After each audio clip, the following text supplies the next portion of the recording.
Hello दोस्तों, कैसे हैं आप सब? बढ़िया। चलो पढ़ाने वाले हैं स्प्लीन इस वीडियो में। स्प्लीन के बारे में डिटेल में, ये इंपॉर्टेंट क्वेश्चन है, आपके यूनिवर्सिटी एग्जामिनेशन में आ सकता है। तो चलो स्प्लीन को पढ़ाते हैं। स्प्लीन क्या है? लार्जेस्ट, इसके लिए कुछ पॉइंट लिखेंगे पहले। लार्जेस्ट लिम्फॉइड आर्गन है, lymphoid organ in the body. और हम यहाँ पर कह रहे हैं कि हीमोलिम्फॉइड आर्गन है, ठीक है, हीमोलिम्फॉइड।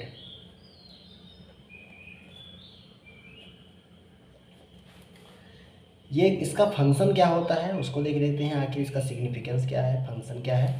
तो फंक्शन इसका है, फिल्टर करता है ब्लड को, फिल्टर ब्लड, ब्लड को फिल्टर करती है, मैन्युफैक्चर करती है आरबीसी को,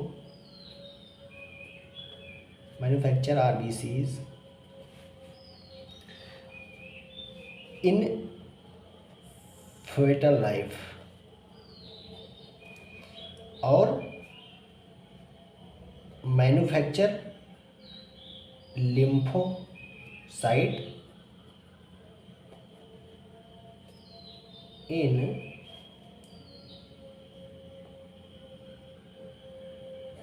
आफ्टर बर्थ।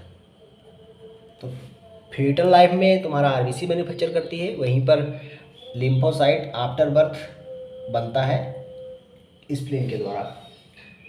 ये एंटीबॉडी भी बनाती है आईजीएम टाइप की फ्रॉम प्लाज्मा सेल।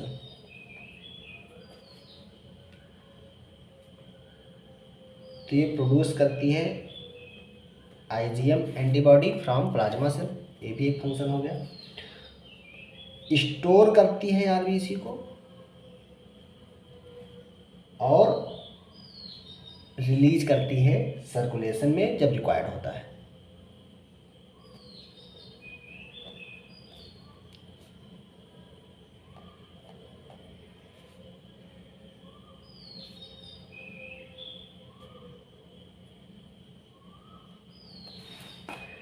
अब इसका लोकेशन देख लेते हैं कि लोकेशन कहाँ पर होता है। तो वो लोकेशन अभी डायग्राम से भी अच्छे देख लेंगे, लेकिन इससे भी देख लेते हैं। लेफ्ट हाइपोकॉन्ड्रियम में पाई जाती है। कहाँ? लेफ्ट हाइपोकॉन्ड्रियम, लेफ्ट हाइपोकॉन्ड्रियम में between fundus of stomach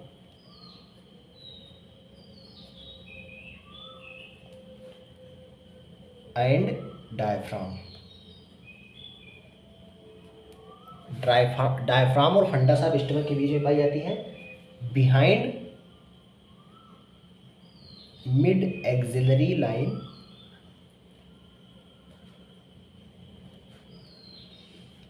opposite to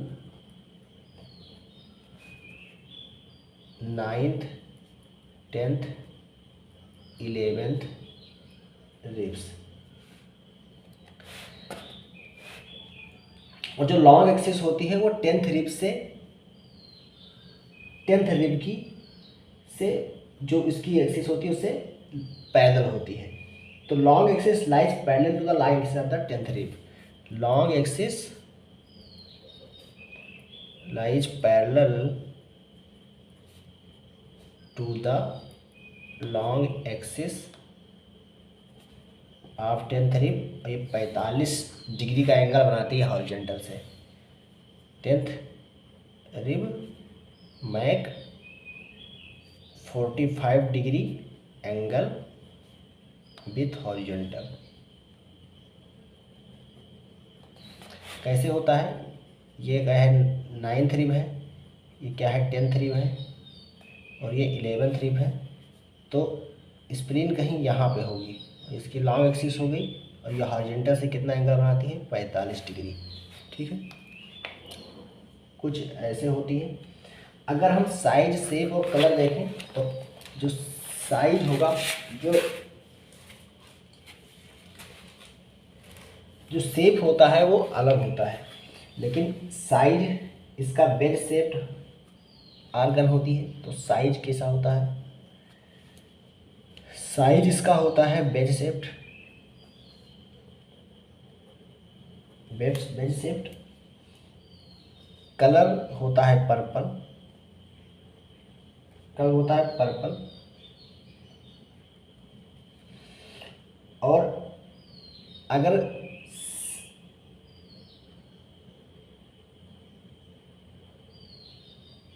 ये क्या हुआ, शेप, सॉरी वेज शेप्ड होता है, शेप, ये शेप की बात हो रहा था, अभी तो उल्टा ही बोल देते, शेप। और साइज जो होता है वो जनरली किसके, फिस्ट शेप का होता है। फिस्ट मतलब ये मुट्ठी ऐसे बांधो तो ये फिस्ट कहलाती है। तो इतने साइज की लगभग होती है, फिस्ट साइज की, जितना मतलब जो जिसका जितना बड़ा हाथ होगा उतनी बड़ी फिस्ट का वो उसमें होगी स्प्लीन, ऐसा माना जाता है।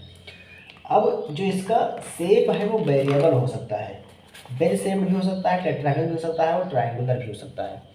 तो जो बेल शेप होता है ये 44% लोगों में पाया जाता है सबसे ज़्यादा।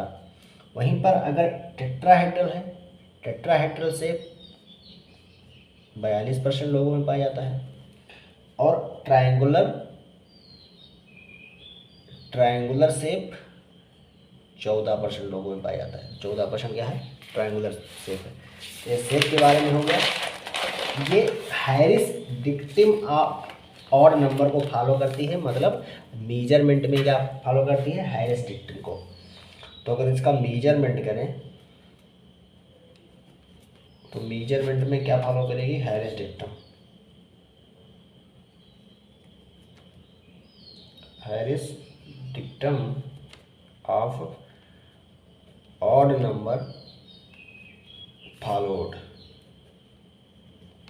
मतलब ऑड नंबर कैसे होगा, 1 3 5 7 9 11। इसका मतलब क्या है, थिकनेस है 1 इंच, थिकनेस इंच में कितना है 1, ब्रीथ कितना है 3 इंच, 5 इंच इसका लेंथ होता है, और 7 ओज इसका वेट होता है। वेट ये ओज में है, ओजेड में है, ओज में है। और 9 to 11 रिब के बीच में क्या होता है, ये सिचुएटेड होती है। तो ये हैरिस डिक्टिम को फॉलो करती है। अब अगर एक्सटर्नल फीचर देखें तो एक्सटर्नल फीचर, अगर एक्सटर्नल फीचर देखें तो 2 इंड हैं, 3 बॉर्डर होते हैं, और 2 सरफेसेस होते हैं। उनके बारे में हम डायग्राम में देखेंगे अच्छे से। तो 2 इंड हैं, 2 इंड हैं, 3 बॉर्डर हैं, और 2 सरफेसेस हैं। अगर इसका हम डायग्राम बना के देखें तो देखो कुछ ऐसे होता है।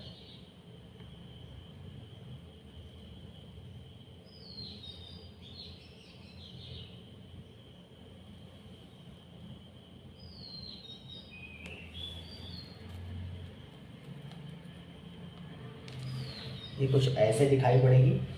जो ये वाला दिखाई पड़ रहा है ये क्या है, डायफ्रैगमेटिक सरफेस है। ये हम ट्रांसवर्स सेक्शन देख रहे हैं, टीएस देख रहे हैं, ठीक है, टीएस देख रहे हैं। तो ये डायफ्रैगमेटिक सरफेस है।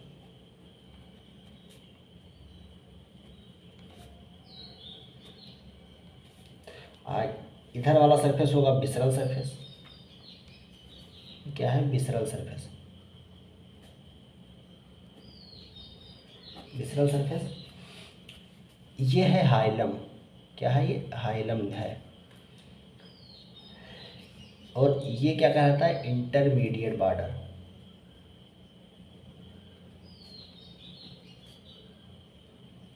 तीन बॉर्डर होते हैं, तो ये इंटरमीडिएट बॉर्डर है। ये ऊपर वाला सुपीरियर बॉर्डर है, और ये नीचे वाला ये क्या है, इन्फीरियर बॉर्डर है।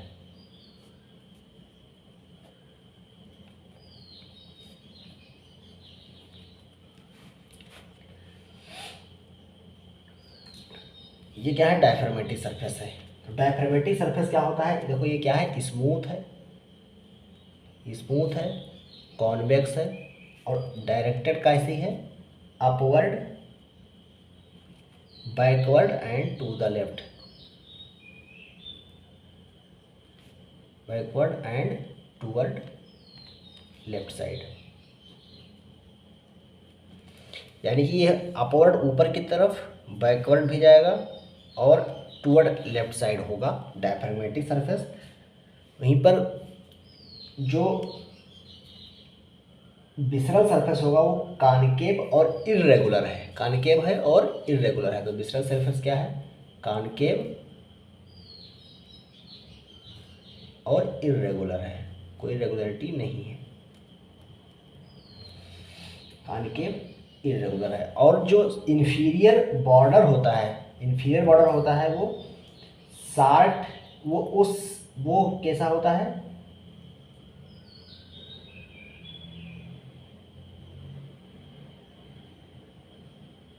जो सुपीरियर बॉर्डर होता है, सुपीरियर बॉर्डर की बात कर लें। सुपीरियर बॉर्डर क्या होता है, थिन है और ये कॉन्वेक्स है। कैसा है, कॉन्वेक्स है। और ये सेपरेट किसको करता है, सेपरेट किसको कर रहा है, देखो सेपरेट किसको कर रहा है, विसरल सरफेस को और डायफ्रामेटिक सरफेस को। तो विसरल सरफेस और डायफ्रामेटिक सरफेस को सेपरेट कौन करता है, सुपीरियर बॉर्डर। वहीं पर इंफीरियर बॉर्डर सेपरेट करता है, इंफीरियर बॉर्डर भी सेपरेट कर रहा है किसको, पहले नंबर जानो कि जो इंफीरियर बॉर्डर होता है वो क्या होता है, राउंड होता है। ये कैसा है, राउंड है। ये सेपरेट किसको करेगा, सेपरेट किसको करेगा, ये सेपरेट करेगा डायफ्रामेटिक सरफेस को और विसरल सरफेस को। ये भी क्या करता है, सेपरेट करता है। कौन, इंफीरियर बॉर्डर। देखो यहाँ पे होती है रीनल इम्प्रेशन, यहाँ पर होता है रीनल इम्प्रेशन, यहाँ पे कहीं होता है रीनल इम्प्रेशन और यहाँ पर होता है गैस्ट्रिक इम्प्रेशन।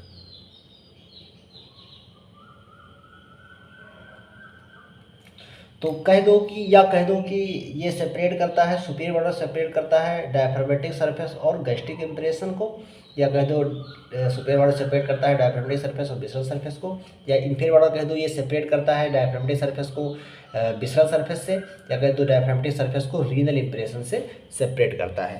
तो एक ही चीज़ होगी, आप लोग इसको लिख सकते हैं पॉइंट वाइज। अब इंटरमीडिएट बॉर्डर के बारे में बात करते हैं। ये राउंडेड भी होता है, ये कैसा है, राउंडेड है, ये इंटरमीडिएट बॉर्डर के बारे में बात होता है, राउंडेड है। और ये सेपरेट करता है गैस्ट्रिक इम्प्रेशन और रीनल इम्प्रेशन को। ये सेपरेट किसे करता है, सेपरेट किसे कर रहा है, गैस्ट्रिक इम्प्रेशन और रीनल इम्प्रेशन को सेपरेट कर रहा है। कौन, इंटरमीडिएट बॉर्डर। तो ये बॉर्डर के बारे में बात हो गया। अब हम देखते हैं इंड के बारे में। दो इंड होते हैं, दो सरफेस हमने पढ़ लिए, दो बॉर्डर पढ़ लिए, तीन बॉर्डर पढ़ लिए, दो सरफेस पढ़ लिए। अब हम दो इंड को देखते हैं, दो इंड को देखते हैं डिटेल में। किसमें, डिटेल में। देखो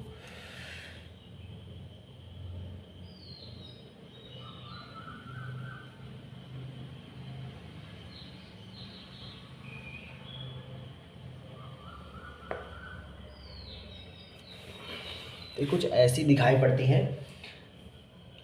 अगर हम देखें विसरल सरफेस से, विसरल सरफेस व्यू है ये, जिधर विसरल सरफेस है उधर उस तरफ की व्यू है। तो बीच में दिखाई पड़ेगा हाइलम, जिसमें टेल ऑफ पैंक्रियाज आके जुड़ी होगी।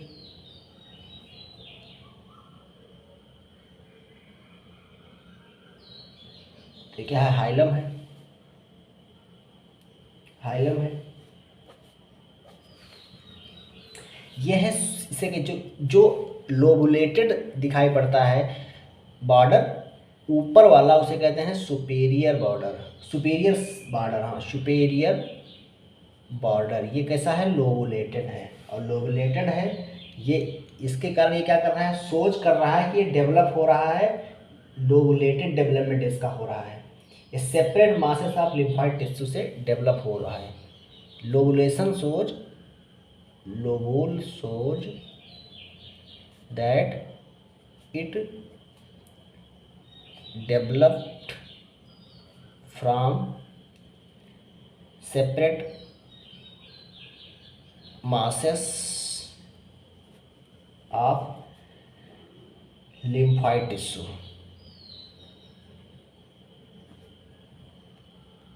यानी कि लोबुलेटेड डेवलपमेंट है। तो लोबुलेटेड डेवलपमेंट का ये डेवलपमेंट को दिखा रहा है। जो नीचे वाला होगा ये है सुपीरियर बॉर्डर, देख लिए, नीचे है इन्फीरियर बॉर्डर। ये क्या है, इन्फीरियर बॉर्डर है। तो जो मतलब स्पेन होती है वो कुछ ऐसे तिरछी में रखी होती है, ठीक है, तिरछी रखी होती है। जो 9th 10th 11th रिब पीछे होगी उस पर रखी होगी। जो लॉन्ग एक्सिस होगी वो 10th रिब की लॉन्ग एक्सिस से कोइंसाइड करेगी, वो 45 डिग्री हॉरिजॉन्टल से एंगल बनाती है। तो ऊपर वाला जो सुपीरियर सरफेस होता है वो कैसा, लोबुलेटेड दिखाई पड़ता है, और इन्फीरियर वाला क्या होता है, स्मूथ होता है। इन्फीरियर जो होता है वो स्मूथ होता है। जो ये है पोस्टीरियर एंड, पीछे की तरफ ये क्या दिखाई पड़ेगा, पोस्टीरियर एंड। और आगे का जो एंड होता है एंटीरियर में उसे कहेंगे एंटीरियर एंड। एंटीरियर एंड और एंटीरियर एंड जो है ये मोर लाइक बॉर्डर दिखाई पड़ रहा है, मोर लाइक बॉर्डर दिखाई पड़ रहा है। ये कैसा है, ब्रॉड है एंड मोर लाइक बॉर्डर है, मोर लाइक बॉर्डर है। तो ये एंटीरियर एंड जो है वो बॉर्डर की तरह दिखाई पड़ रहा है। इसका रिलेशन क्या होगा, इसके रिलेशन में क्या होगा, तो रिलेशन में होगा लेफ्ट कोलिक फ्लेक्सर,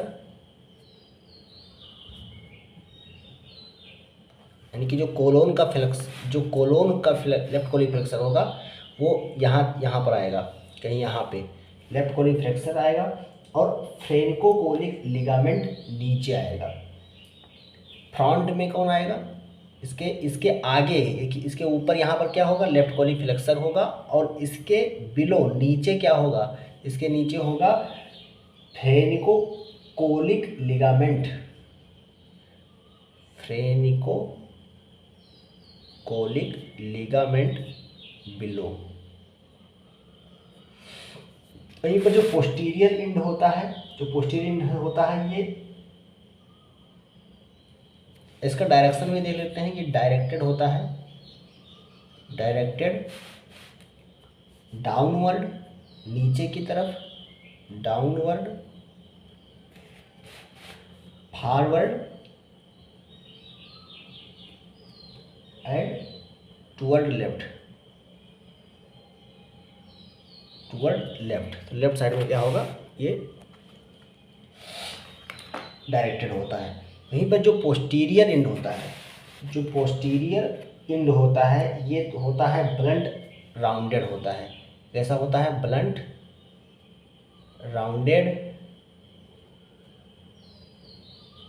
होता है। और ये डायरेक्टेड होता है upward, backward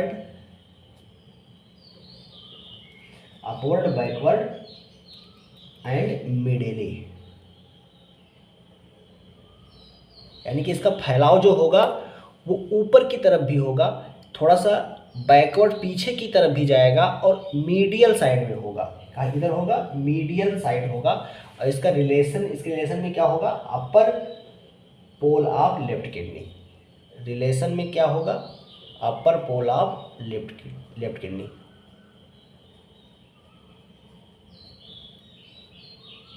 upper pole of left kidney इसके रिलेशन में होगा। तो ये बात हो गया स्टर्नल फीचर के बारे में। अब हम देखते हैं रिलेशन के बारे में बात करते हैं। रिलेशन ऑफ स्प्लीन के बारे में बात करते हैं। रिलेशन के बारे में बात करते हैं। रिलेशन दो प्रकार के हो सकते हैं, एक तो पेरिटोनियम और एक विसरल रिलेशन, और डायफ्रामेटिक सरफेस के रिलेशन।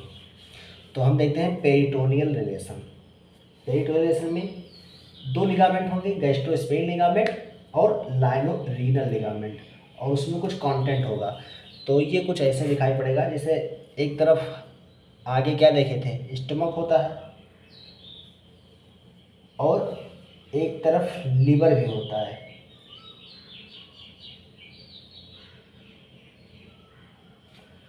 तो ये बताते हैं पहले स्प्लीन।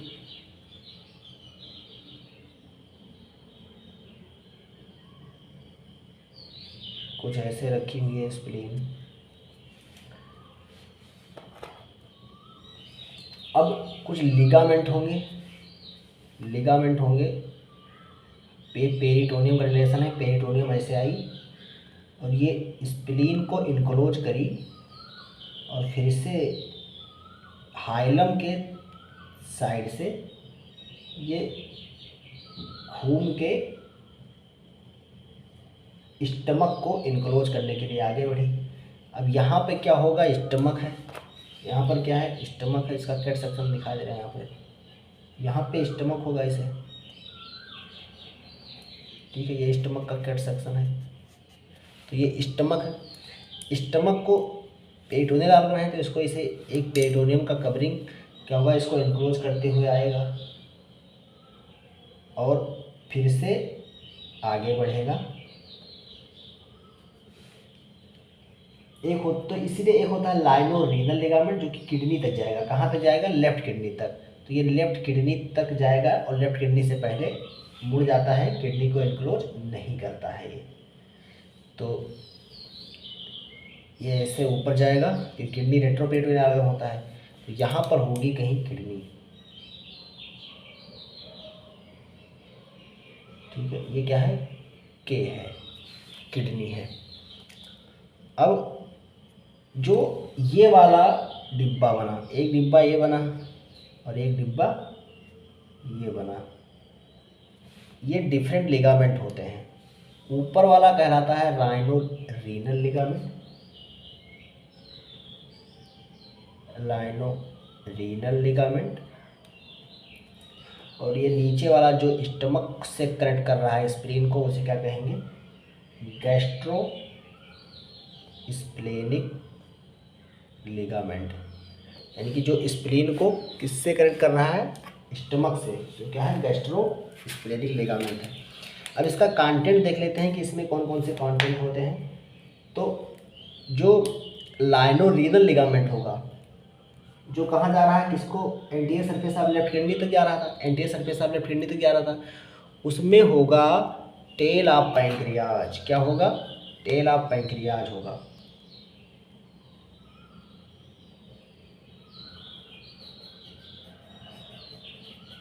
ये टेल ऑफ पैंक्रियाज है जो इसमें आ रही है, टेल ऑफ पैंक्रियाज है।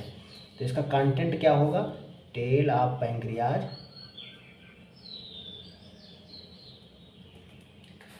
साथ में स्प्लेनिक आर्टरी भी इसी में रन कर रही होगी, स्प्लेनिक आर्टरी भी इसी में रन कर रही होगी, जो कि स्प्लीन को जाके सप्लाई करेगी,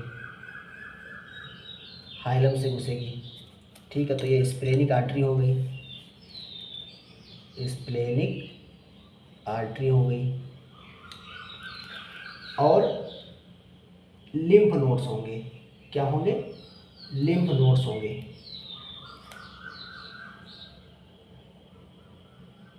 पैंक्रियाटिको स्प्लेनिक लिम्फ नोड्स होंगे। तो बहुत सारे क्या होंगे, पैंक्रियाटिको स्प्लेनिक लिम्फ नोड होंगे।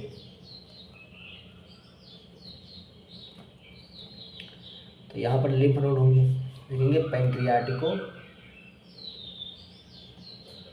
Splenic lymph node. Pancreatico splenic lymph node है, ये भी होंगे। तो ये क्या होगा, कंटेंट हो गया। कंटेंट किसका है, लाइनोरीनल लिगामेंट का। और जो स्टमक होगा, इसको 60 गैस्ट्रिक आर्टरीज निकलेंगी। किससे? स्प्लेनिक आर्टरी से सप्लाई कर रही होंगी इसको। 60 गैस्ट्रिक आर्टरी निकलती हैं इस स्प्लेनिक आर्टरी से, जो स्टमक को सप्लाई कर रही होंगी। तो इसका कंटेंट क्या होगा? 60 गैस्ट्रिक आर्टरी। किसका? गैस्ट्रोस्प्लेनिक लिगामेंट का होगा 60 गैस्ट्रिक आर्टरी। कंटेंट किसका होगा? गैस्ट्रोरीनल लिगामेंट का। अब हम देख लेते हैं इम्प्रेशन। अब ये हो गया पेरिटोनियल रिलेशन। अब पेरिटोनियम रिलेशन तो खत्म हुआ। अब हम देखेंगे विसरल रिलेशन। विसरल रिलेशन से पहले फ्रेनिकोकोलिक लिगामेंट के बारे में समझ लेते हैं कि फ्रेनिकोकोलिक लिगामेंट क्या है। फ्रेनिकोकोलिक ligament,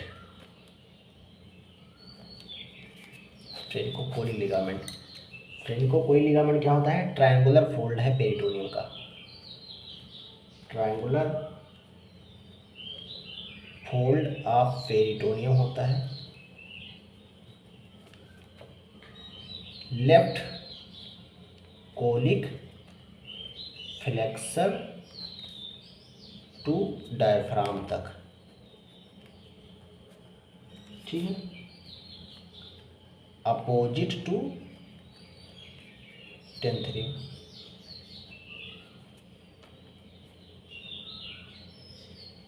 passes below the lateral end of spleen। lateral end of spleen से पास करता है। which it supports, जिसको ये सपोर्ट करता है। तो ये फ्रेनिकोकोलिक लिगामेंट स्प्लीन को सपोर्ट करता है, ठीक है, सपोर्ट स्प्लीन जिसको सपोर्ट करता है। हेंस इट आल्सो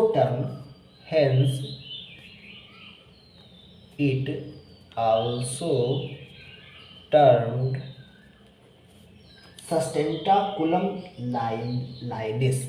इसीलिए इसे क्या कहते हैं? सस्टेंटाकुलम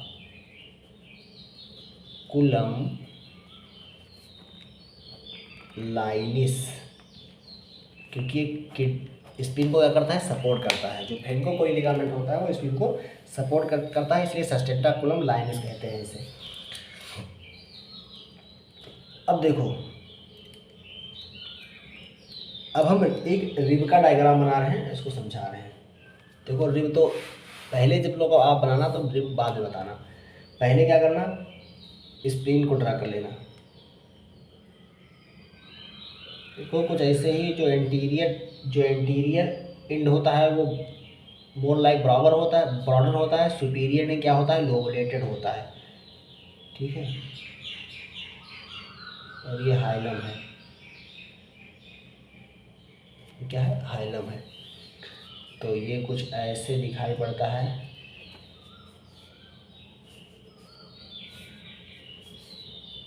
अब यहाँ पर कुछ इम्प्रेशंस होते हैं, तो इम्प्रेशन के बारे में बात करते हैं। यहाँ पर इम्प्रेशन के लिए ही यहाँ पर मैं लिखा हूँ, इसको डायग्राम बनाया। तो इम्प्रेशन दिखाते हैं।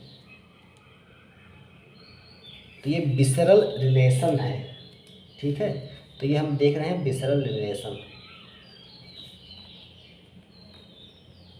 तो विसरल रिलेशन में आता है फंडस ऑफ द स्टमक, ठीक है, फंडस ऑफ द स्टमक।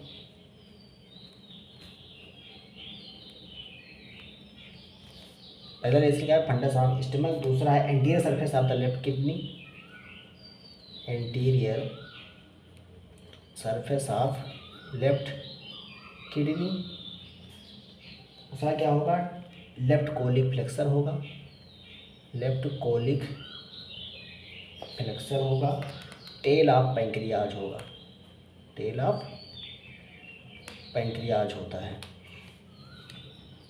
ये विसरल सरफेस ऑफ स्प्लीन का रिलेशन होता है।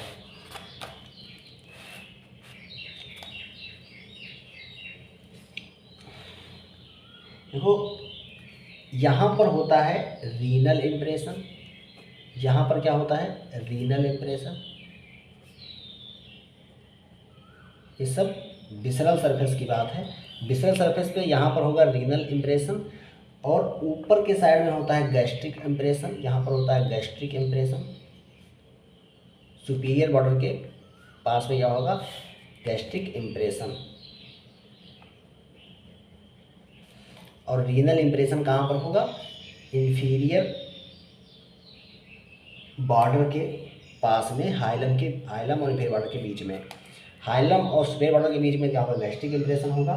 और एंटीरियर इंड की तरफ होगा पैंक्रियाटिक इम्प्रेशन, हाइलम के जस्ट पास में पैंक्रियाटिक इम्प्रेशन होगा। जो टेल ऑफ पैंक्रियाज होता है वो जाके हाइलम में इंटर करता है, इसलिए पैंक्रियाटिक इम्प्रेशन यहीं पर होगा, पैंक्रियाटिक इम्प्रेशन। और adjacent to anterior end colic impression होगा। क्या होगा, कोलिक इम्प्रेशन। तो ये इम्प्रेशन का बात हो गया, ये हो गया विसरल रिलेशन। अब हम देखें हैं डायफ्रागमेटिक रिलेशन। डायफ्रागमेटिक रिलेशन, अब इसी में चाहो तो क्या बना दो, रिब्स बना दो, रिब्स इसी में दिखा सकते हो। जो ऊपर वाला जो सुपीरियर बॉर्डर होगा वो 9th रिब के सुपीरियर बॉर्डर से कॉन्साइड करता है। ये सुपीरियर बॉर्डर 9th रिब के सुपीरियर बॉर्डर से क्या करेगा, कॉन्साइड करेगा, ऐसे यहाँ पर निकलेगी। और जो इन्फीरियर बॉर्डर होता है वो 11th रिब के इन्फीरियर बॉर्डर से कॉन्साइड करता है।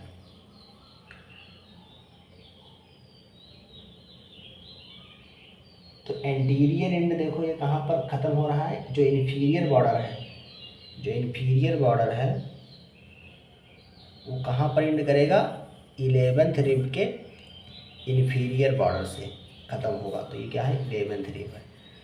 और 10th रिब लॉन्ग एक्सिस पे जाएगी, किसके, स्प्लीन के। तो क्या होगा, 10th रिब होगा।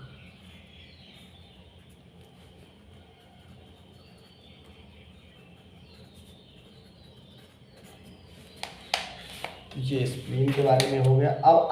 अब देखते हैं हम डायफ्रागमेटिक रिलेशन।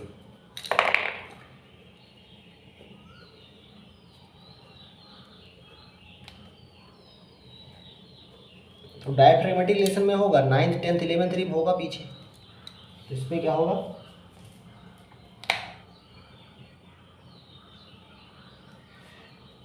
डायफ्रागमेटिक रिलेशन में डायफ्राम होगा, पीछे की तरफ डायफ्राम होगा।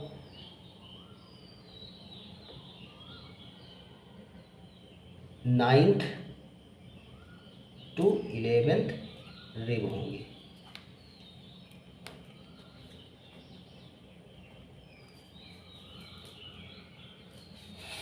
अब हम देखते हैं आर्टेरियल सप्लाई आपका किडनी। किडनी बता रहा हूँ यार, स्प्लीन,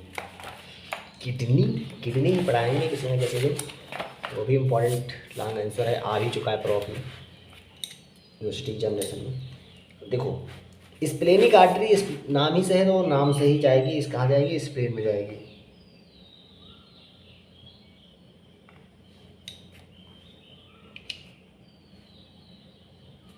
देखो यहाँ पर क्या है,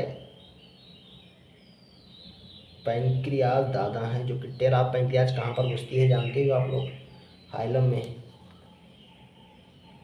तो टेल ऑफ पैंक्रियाज है, यहाँ पे क्या होगा, सीलियक ट्रंक होगा, बॉडी ऑफ द पार्ट है। सीलियक ट्रंक से निकलती है टार्चुरस स्प्लेनिक आर्टरी, और इससे निकलती हैं बहुत सारी छोटी छोटी ब्रांचेज जो सप्लाई करती हैं स्प्लेन को।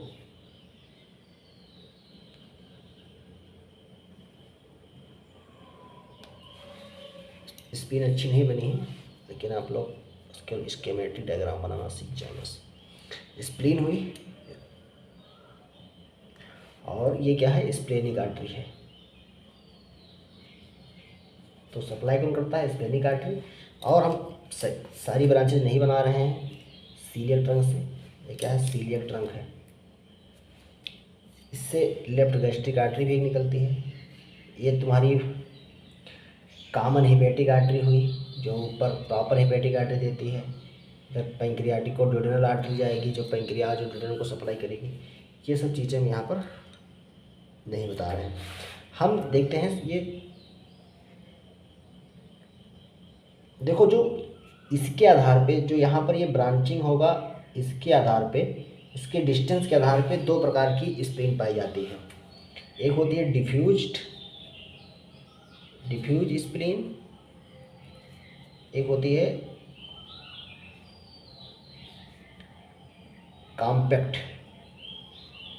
Compact spline. डिफ्यूज स्प्लिन में क्या होता है कि जो ब्रांचेज होंगी स्प्लेनिक आर्टरी की वो लॉन्ग होंगी, लॉन्ग स्प्लेनिक आर्टरी ब्रांचेस। और इसमें क्या होगा, शॉर्ट स्प्लेनिक आर्टरी ब्रांचेस। तो क्या होगा, कॉम्पैक्ट होगा। अब जैसे कि ये ब्रांचेज जो ऐसे ऐसे आगे जा रही हैं, ठीक है, अब ये ब्रांचेज जो हैं छोटी छोटी हैं, मान लो को छोटी छोटी हैं, तो स्प्लीन उतना ही हाइलम क्या होगा, उसके पास में होगा, ठीक है, हाइलम के उतना ही पास होगा। ये क्या हो, या बीच में क्या होगा, हाइलम होगा, ठीक है। लेकिन अगर ये इसके है कॉम्पैक्ट, तो यहाँ पर कॉम्पैक्ट स्प्लीन होगी। वहीं पर अगर क्या होगा कि ये ब्रांचेज क्या हैं, बड़ी हैं, ऐसे ऐसे निकली, फिर ब्रांचेज ऐसे ऐसे निकल रही हैं, तो स्प्लीन क्या होगा, क्या होगी, स्प्लीन कैसी होगी, हाइलम से जा रही है तो स्प्लीन कैसी होगी, डिफ्यूज स्प्लीन होगी। एक किसका है, डिफ्यूज स्प्लीन का एग्जाम्पल। ये बात हुआ। अब वेनस ड्रेनेज देख लेते हैं। ये क्या है, आर्टेरियल सप्लाई। हम देखते हैं वेनस ड्रेनेज।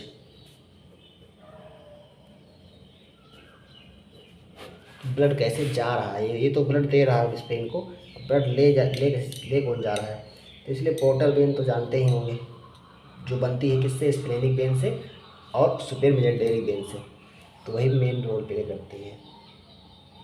देखो भैया, यहाँ पर होगा पैंक्रियाज, चच्चा पैंक्रियाज तो होगा ही, जो टेला पैंक्रियाज कहाँ पर घुस रहा होगा, हाइलम ऑफ द स्प्लीन से। बहुत ही कमज़ोर लेग पीस है भाई साहब, ये तो बहुत कमज़ोर बन गया, कोई बात नहीं। ये क्या हो गई, स्प्लीन है, क्या है, स्प्लीन है। स्प्लीन को से जो ब्लड लेकर आती हैं वो होती हैं splenic veins. Splenic veins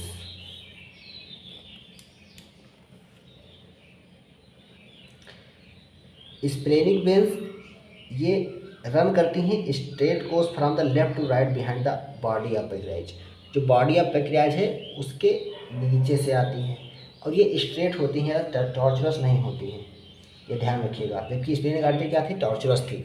splenic artery क्या थी, टॉर्चरस थी।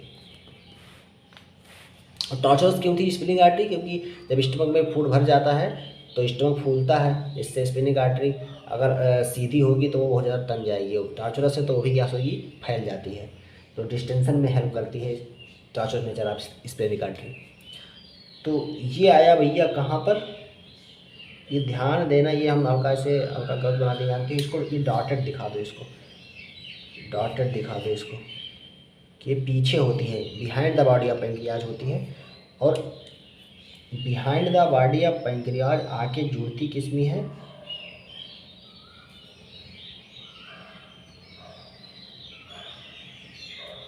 At the neck region of the pancreas पे किससे जुड़ेगी, सुपीरियर मेजेंटेरिक वेन। ये क्या है, सुपीरियर, जो नीचे से ब्लड लेकर आ रही है, तो सुपीरियर मेजेंटेरिक वेन से जुड़ी। ये क्या है, स्प्लेनिक वेन। और बनाया क्या, पोर्टल वेन, बनाया क्या, पोर्टल वेन। ये कहाँ, ये क्या है, कहाँ पर बना रही हैं, नेक ऑफ पैंक्रियाज पे, ठीक है। नेक ऑफ पैंक्रियाज पे जो स्प्लेनिक वेन थी